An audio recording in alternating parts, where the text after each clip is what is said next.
So this currently looks like death.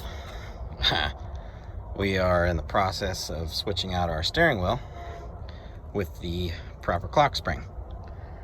There is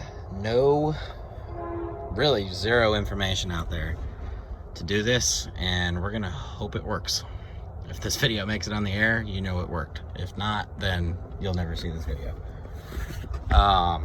So this is a 2006 Chevy 3500 work truck. It's got vinyl floors, vinyl seats.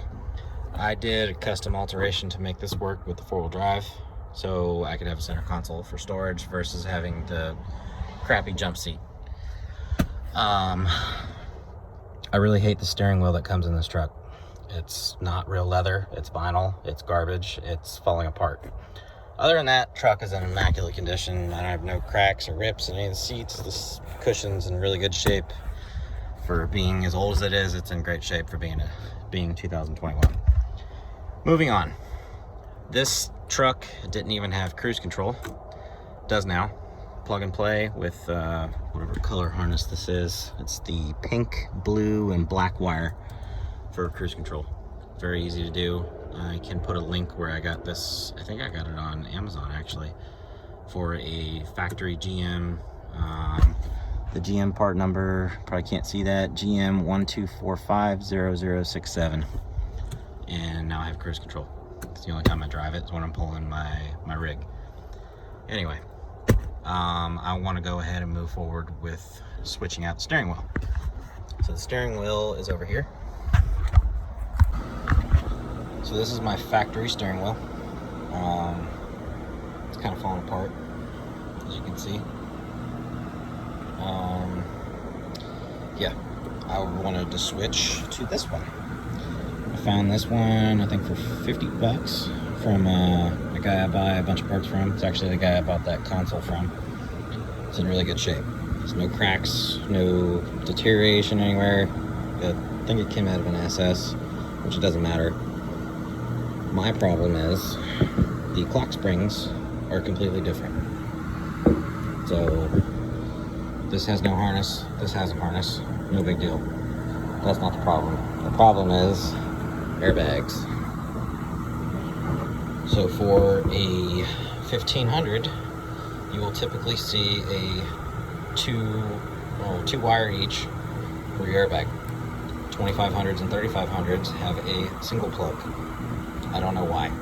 Almost everything else is plug and play except for airbags, which becomes a problem when you buy your clock spring. Because the clock spring you are supposed to buy, which is this number right here, that's upside down, which is 261-01829. That'll only work on a 1500. And the reason I say that is because of the airbag plug. Here's my old clock spring. It's in many pieces. It's even hacked up because of my Viper alarm. So the problem is these two wires right here. There's nothing you can do to make these work. I completely pulled apart this factory clock spring. I will reference the factory clock spring number in the description.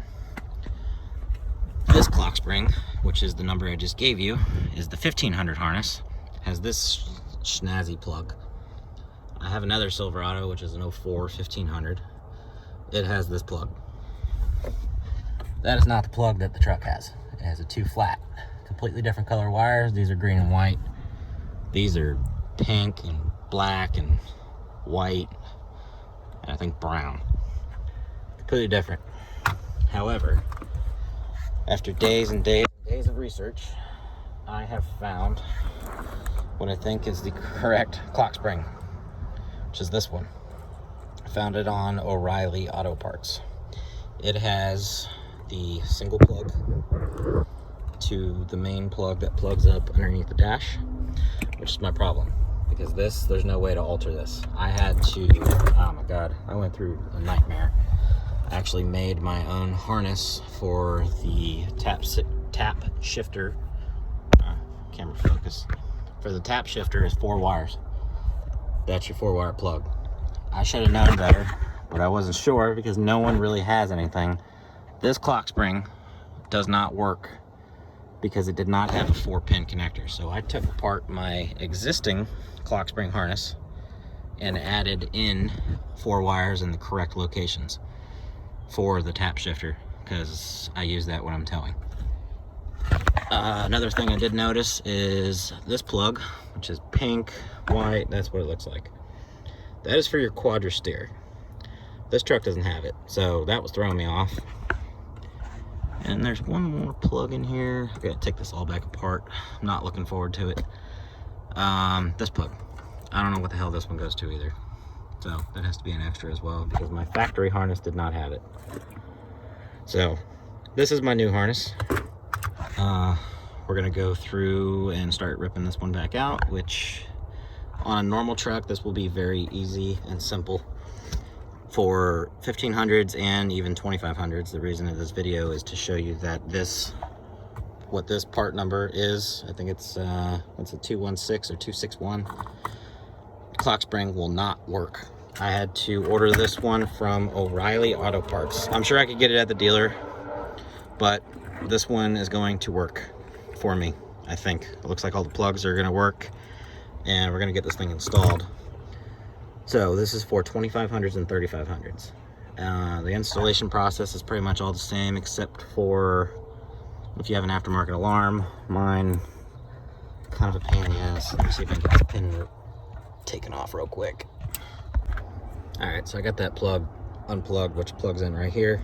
Kind of a pain in the ass to get to because of my Viper alarm that's mounted up under the dash. If you don't have this, you don't need to worry about this, but these are the wires you have to tap, which is a 6-pin connector. You're tapping into your orange, your white, brown, and your other brown for a Viper. Where else are you tapping in at? You also have to tap in down here, which I'll show you the old connector. You're going to be tapping into the big connector to your yellow, red, and this is supposed to be pink. Tapping into pink. Yeah. So we're gonna get this ripped apart and we'll see if it fires up.